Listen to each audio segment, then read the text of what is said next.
Hey everybody, Patrick here. It is January 28th, 2013, and this is Monday Night Paintball.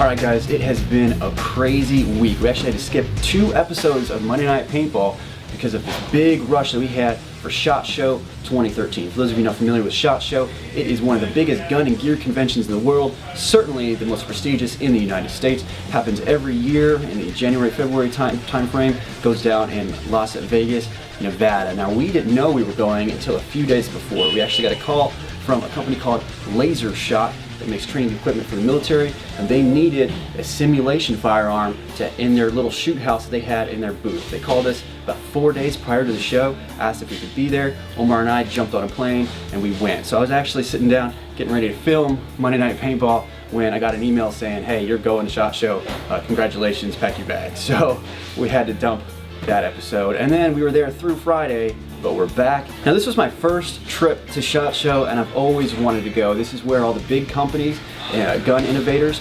premiere the coolest stuff that they're going to have this year. Magpul was there, LaRue was there, pretty much everybody. It was pretty awesome. Definitely the biggest highlight for me was probably actually shaking the hands of people that I've actually looked up to for years and years and years. Ever since I joined the military and started to get into gun culture, I've always wanted to meet these guys that are on the cutting edge of not only technology but training and tactics, and but it was definitely very inspiring to have met them. Alright guys, time for some paintball news and industry trends. Looks like Living Legend 6 has had their generals announced, who are going to be Steve Necro Kaltenbach. He's actually, I've seen him on our Facebook page posting from time to time. He's going to be the general for the Horde, and the new Empire will be led by Andre Wolf Critchlow. Congratulations guys, good luck to you at Living Legends.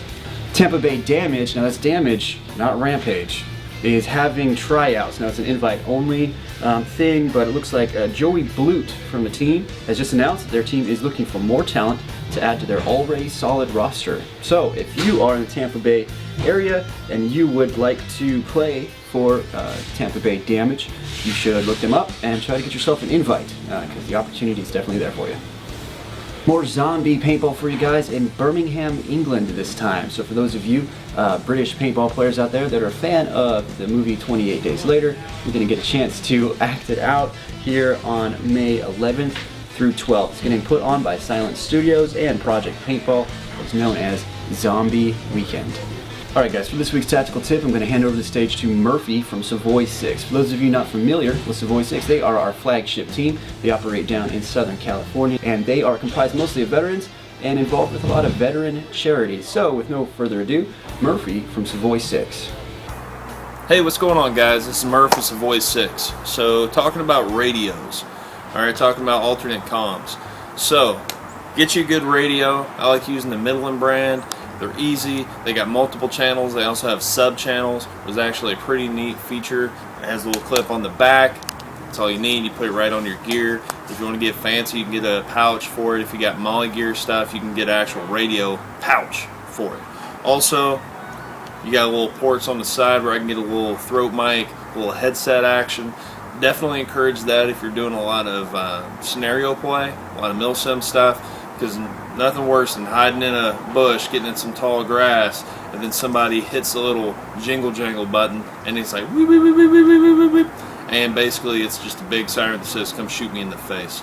So the headsets are super easy, super handy. Just one thing, if you do get them, when you're at Radio Shack checking them out, usually they'll let you try it on and see how it fits. Everybody's head's a little bit different, everybody's ears are a little bit different, and if you want a throat mic, you got to play with it a little bit. So don't be afraid to ask. Generally they're usually pretty cool about it. Just make sure before you make that investment, that financial investment, you actually know what you got and you know it's going to work for you. Also, like this, the middle one I have right here has 2 prongs in it. A single prong headset's obviously not going to work on this, so make sure you do it. Some of them will have a little adapter on the bottom, kind of like those old school Nokia cell phones. So make sure you know what you're buying before you pay for it. You buy it on eBay, you're pretty much host. So not the quality, but the returns policy is pretty much non-existent. So make sure you know what you're getting. So talking on the radio, real basic Marine Corps one-on-one crash course in radio terminology and lingo. So if I'm trying to get somebody, let's say I'm trying to get the headquarters platoon, right? SAFCOM, this is dark side, come in, over. Always say over at the end, just so they know you're done talking. SAFCOM gets on the line. This is SAFCOM, go ahead and send your traffic, dark side. Roger that, and then I send the transmission. I got enemy at checkpoint 15. When you're doing numbers, if you're over 10, 11, just say 11, 10, 12. So just break it down a little bit. It just makes it a little bit easier to understand, and there's no areas of gray, and you lessen the possibility of confusion. Also, if you're doing, instead of B as in boy or C as in Chuck, use the phonetic alphabet. Alpha, Bravo, Charlie, Delta, Echo, Foxtrot. Go all the way through. If you're not familiar with the phonetic alphabet, I would recommend just Googling it. There's a ton. There's absolutely a ton of links and documents out there. Print it out, use it, have a lot of fun. If you have your own team and you want to make some proprietary commands that you use over the radio just so you can be a little bit more elite, a little secretive, go ahead and do that. If you want to have ambush to yell Shamrock, that's your code word, that's fine. Use something like that. Just make it your own. The more imaginative you are with it, the more you're going to have fun with it, the more effective it's going to be. Also, call signs are always handy. My platoon down here, or squad down here in SoCal and San Diego, is dark side. That was my platoon call sign when I went to Afghanistan, so I just kind of hung on to it. So, and if you're a history buff, 3-4 was dark side on the road show to Baghdad. So, call signs are handy. You don't have to use call signs. Bill, Joey, Johnny, you can hang on to that. It's not a big deal. So, also a couple handy little monikers. RTB, return to base. Oscar Mike, on the move. I'm moving. Charlie Mike, continue the mission. Let's say you're running, you got ambush, you lost a couple guys, got 2 bodies down. We're Charlie Mike. You're moving on. So things like that, it's real easy. Have fun with it. The less complicated you are, the more fun you're going to be. Some guys make huge long playlists, and every other letter, every other word is a code. It's too much. If you just can't remember it off the cuff, it's probably too complicated. Just have fun with it. It's not a big deal. So, but the headsets, big bonus there. Also, if you want to use something be a little bit different, I use a duck commander duck call to do a little bit of harassment, signal an ambush, let my people know, hey, we're over here. If you want to be a little old school, you can use a whistle, like one of those old Fox 40 orange whistles that don't have the ball in it. Those are great, especially if you're in a colder area. You don't have to worry about that ball freezing, because we're going in the winter. If it gets wet, it freezes. That little rubber ball on your whistle is going to shatter and break, and now you just got a really cool looking keychain. That's not really that cool. So the Fox 40 is the way to go. Duck call, it's pretty durable as well. It was a Christmas present from, I think, last year. So I don't do a lot of duck hunting, but I do a lot of paintball, so it works for me. So just have fun with it. Be original. Like if you know the clowns down here in the San Diego area, they have their little horns. They love rocking those out. So have fun with it. Make it your own. Own it. If you have any questions about radio comms, post it on the link. Anybody from Savoy will be more than happy to help you. If I like using the Midland radio, as I said, but get whatever you can afford, really. As long as you're not running around with a Mr. Microphone, Dora the Explorer, that's just going to die first day. The more money you put into it, more likely the better quality item you're going to get, but no reason to break the bank on something that may break when it's definitely a perishable item when you're playing paintball, because it might get a direct hit and you get paint all up in there. That's happened to me before. I just toss it. I just get rid of it. Cobra is another good radio. It's cheap, durable, and it's going to last, and it's really good on battery life. So if you have any questions, post them. Thanks for tuning in, guys. I appreciate it. Now remember, Savoy 6 has their own Facebook page where you can get in touch with Murphy or any of the other 35 plus members on the team. They're involved in scenario events in Southern California, and they even put on their own private MagFed games from time to time. So if you're interested in some MagFed play in California, or you just like to join the team, go to facebook.com/Savoy6Paintball.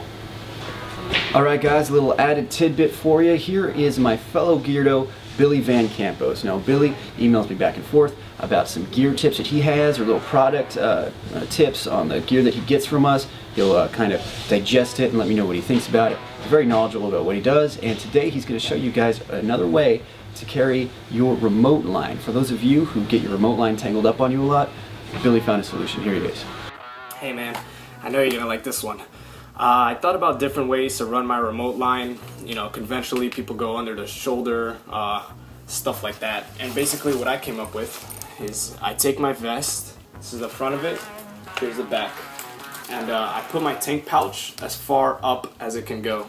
This is the highest Molly row that I have, so I go ahead and take my remote coil and I run it up through this D-ring right here. Stick it in, and I go ahead and twist it all the way until I get to the bottom of it. Now instead of under my arm, I like to go over my shoulder. Reason being that it doesn't get caught up as much on when you're crawling, when you're moving around, trees, anything like that. It basically just follows your arm, and it doesn't get caught up on anything. So when you twist it all the way,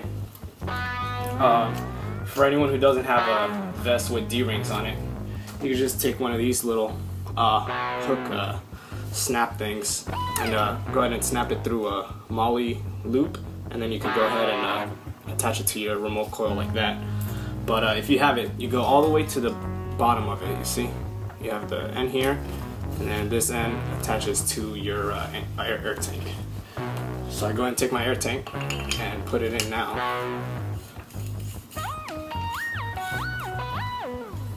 Then I could go and slide it into my pouch.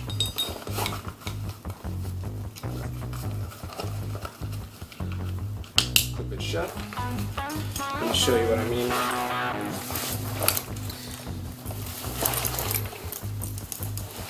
The Flexi Air Kits and the T68s are perfect for this, because the air source comes out the back.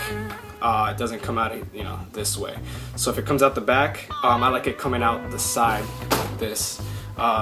Luckily mine's screwed in all the way, it comes out the side. I guess if it doesn't, you can maybe unscrew it maybe a quarter of the way or something, and then have it come out the side like this. So if you just take it and attach it, now this is the way I like to run it. It's just right over my shoulder, just follows my arm. No matter where it goes, it's just running down my arm. If I move around this way, if I'm crawling or whatever, it doesn't get caught up on anything. And especially when I'm switching over to weak side, it doesn't come across all your gear. It doesn't mess up any mag pouches or anything. It just goes right across. You have it attached up here at the back so it doesn't choke you out when you're switching over. You can switch back, and no matter what you do, it's just going, following your arm, and pretty much out of the way, whatever you do. If you have any Geardo advice, if your kit is a certain way and it works really well for you and it's pretty unique, go ahead and go to our Facebook page. It's facebook.com/Rap4USA, and shoot me a message or a video or a picture, or just try to get in contact with me. You can post directly to the wall, or you can send our page a private message. I will receive it and I will respond to you. Looking forward to getting some of you guys involved in Monday Night Paintball and showing everybody else your brilliant gear tips. Alright guys, thanks for watching. Now remember, Monday Night Paintball is your show. We make it from the content generated off of our Facebook page. So if there's anything you'd like to see in next week's episode, just go to facebook.com/Rap4USA and let us know. Thanks for watching, and we'll see you out there.